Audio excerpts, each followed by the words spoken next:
A sister's asking how to explain to a non-Muslim woman that the Prophet ﷺ is not a man of war, which she believes he is and therefore dislikes him. Of war.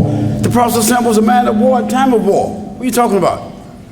What, he's supposed to be a man of peace at the time of war? No, the Prophet ﷺ said, do not pray for war, but when it comes, be patient.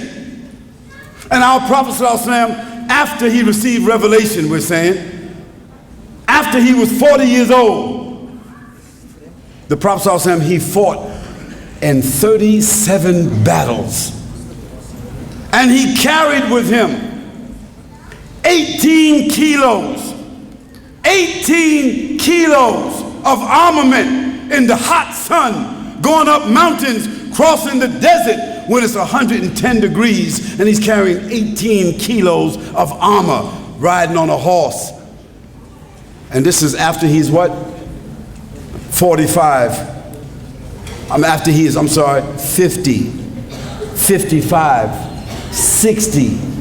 So the Prophet ﷺ fought in wars, and the companions of the Prophet ﷺ said, they said when the Prophet ﷺ was on the battlefield, he was the most ferocious. They said when he was on the battlefield, he was not ducking. He was standing in clear sight. He was not ducking. He was not hiding. He was in clear sight of the enemies of Allah, and he was fighting them. And they said, Wallahi, we used to hide behind the Prophet ﷺ ourselves. So when he was at war, he was a man of war. And when he was at peace, he was praying in the night, 1/3 or 2/3 of the night, praying towards his Lord, because that wasn't time for war, that was time for what? Prayer. And think about this. On the battlefield, Allah did not allow the Muslims to stop fighting. He said, some of you go forward and continue to fight while the others is in sajda. When the other ones come out of sajda, the other ones go back and they fight. And so the salah went like that. Say Allahu Akbar.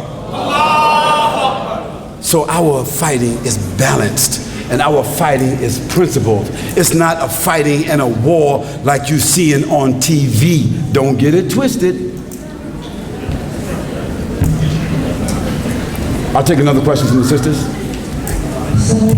Oh, sister and sisters, you don't got to be apologizing to these skeptical non-Muslims. You don't have to be apologizing. If you're something you don't know, tell her you don't know, you'll get the answer for them. But you don't have to be apologizing like, we always got to be back-footing and, jabbing and all that on the back. We don't have to do that, no. No, if you can get the jab, hook them. Hook them. Because there's a time for this and a time for that. A time for this and a time for that. We don't always have to be on the defense. No, there's some times when we can get on the offense, especially when we're on the good foot. You know what I'm saying? When your taqwa is right, and your money is right, and your heart is right, and your mind is right, you don't have to be fearful of nothing. It's living and dying like everybody else, but you're living and dying for a different cause. That's all. Yes.